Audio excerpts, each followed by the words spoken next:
Bible గ్రంథంలో తీవ్రమైన నిరాశ లేదా మానసిక వేదనకు లోనై తమ ప్రాణం తీసుకోమని దేవుణ్ణి అడిగిన ముఖ్యమైన వ్యక్తులు నలుగురు కనిపిస్తారు. అందులో మొదటిగా మోషే. ఇశ్రాయేలీల బాధ్యతను మోయలేక, వారి సనుగుడు భరించలేక, నీ కటాక్షము నా మీద ఉన్న ఎడల నన్ను చంపువేయుము అని దేవుణ్ణి వేడుకున్నాడు. సంఖ్యాకాండం 11వ అధ్యాయం 15వ వచనం. రెండవదిగా ఏలియా.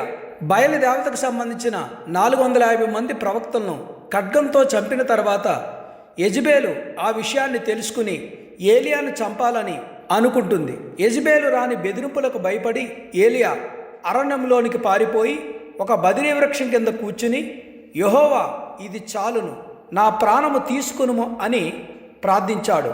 మొదటి రాజుల గ్రంథం 19వ అధ్యాయం 4వ వచనం. మూడవదిగా యోబు. తన ఆస్తిని, పిల్లలను, ఆరోగ్యాన్ని కోల్పోయి తీవ్ర వేదనతో ఉన్నప్పుడు తన పుట్టినరోజును శపించుకుంటూ మరణాన్ని కోరుకున్నాడు. ఆయన నన్ను నలగగొట్టను అంగీకరించిన బాగుండును అని తన బాధను వ్యక్తపరిచాడు. యోబు గ్రంథం 6వ అధ్యాయం 8, 9 వచనాలు. నాలుగవదిగా యోనా. నినివే పట్టణం మారు మనసు పొంది దేవుని శిక్ష నుండి తప్పించుకున్నప్పుడు అది నచ్చక కోపంతో బ్రతుకుట కంటే చచ్చుట నాకు మేలు, నా ప్రాణము తీసుకొనుము అని దేవుణ్ణి అడిగాడు. యోనా గ్రంథం 4వ అధ్యాయం 3 నుండి 8 వచనాలు.